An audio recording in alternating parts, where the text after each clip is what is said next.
This is April. It is World Make-A-Wish Day at the end of the month. So we will be kicking off our, it's April, so we're going to be kicking off our fundraiser for raising, money for Make-A-Wish in Middle Tennessee. Those wishes are crazy. They're amazing what they do for those kids, and those kids get to live a day or a weekend or whatever that ends up being the wish, of a normal life for a little while, and that's usually really necessary after months of doctors and hospitals and all the things that goes down with childhood illnesses and cancers and all that stuff. So we would very much appreciate you donating and joining us and supporting an amazing charity. Yep, absolutely. Welcome back to Exploring Whiskey. We're going to continue with the Nelson Brothers Distillery and do the honey cask. So we've got the Nelson Brothers Honey Cask. Couple things. One, Belle Meade was their brand name beforehand. They kind of hit the map based off of their honey finish. It was, people were flipping it for 4 times what they got it for. Yeah, 4 or 5 times what it's a $200 bottle that they were flipping for $800 or $900 up to $1,000. It's crazy. Nelson Brothers Honey Cask, different, very different profile. We'll get into that a little bit, but still expensive. It's still a $200 bottle. So they know people are going to pay it. So why lower it? Gotta try it. Yeah, I mean, why not? The cool story with this one is it's their bourbon barrels. They give them to a distillery in Arrington, or not a distillery, in a honey farm in Arrington, Tennessee, which is about an hour south of Nashville, give or take, right in that ballpark. 45 minutes. So they send that down there.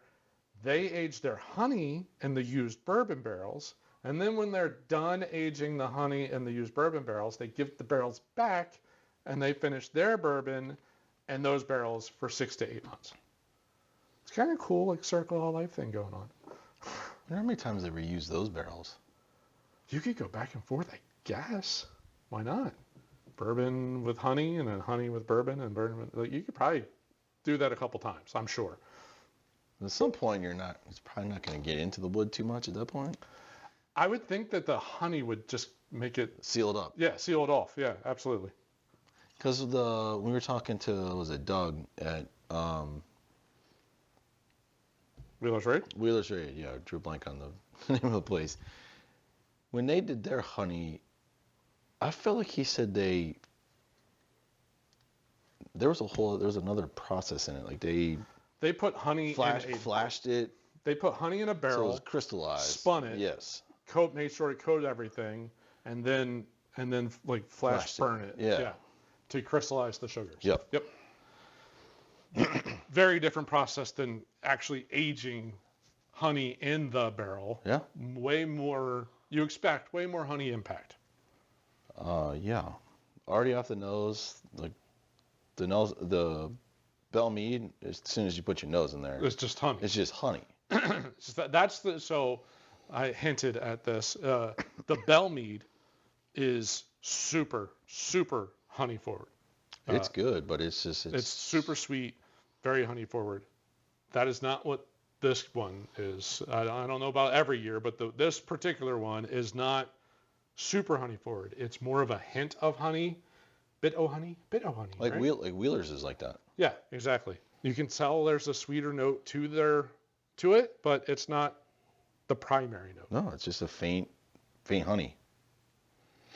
No proof, and it's 107. Yeah, 107.2. No, real nice, real mellow,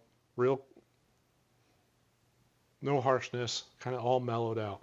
Oh, that's smooth. Oh. There's more honey on the palate.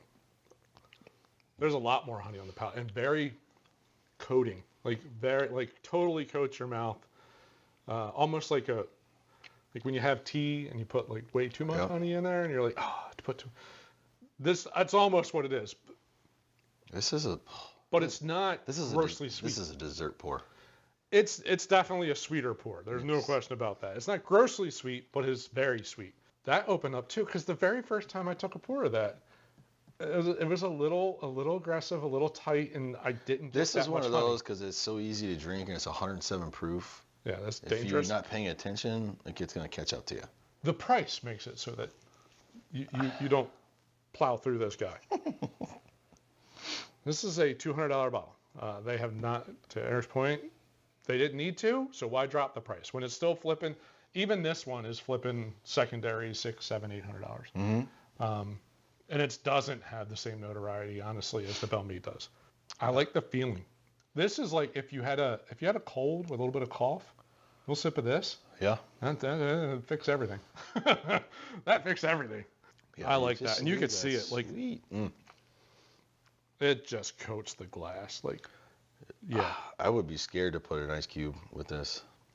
yeah. I almost don't want to do this, but we're gonna do it anyways. I would guess proof comes up just a little bit. I don't think more honey comes out. I would think the proof coming up would help. More bite, help balance out the sweetness. How sweet it is. Yeah. I don't know. It's not as sweet as the Belle Meade. Even it's not No. as sweet as the Bee's Knees. I think the No. Bee's Knees was sweeter than this too. But it's got just a very coating honey profile. It mellowed out the honey on the nose a little bit. It's not quite as sweet. There's a little bit more herbal. There's a little more proof. Okay.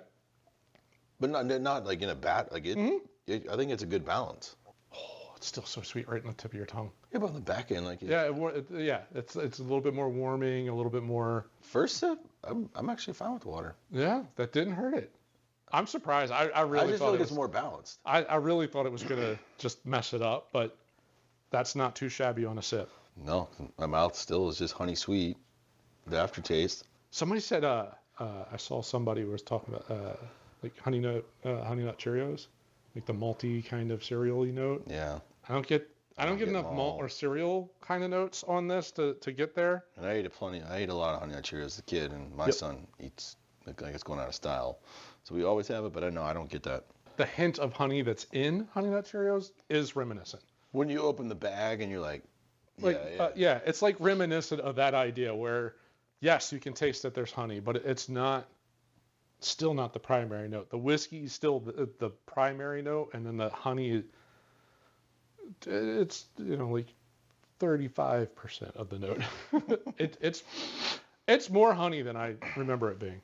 My next question just popped in my head. I wonder when they put it in the barrel, I wonder how much they lose. You got all the honey in there, What do you mean? like why would Angel they lose it? Share. I don't know. Again, it's sealed.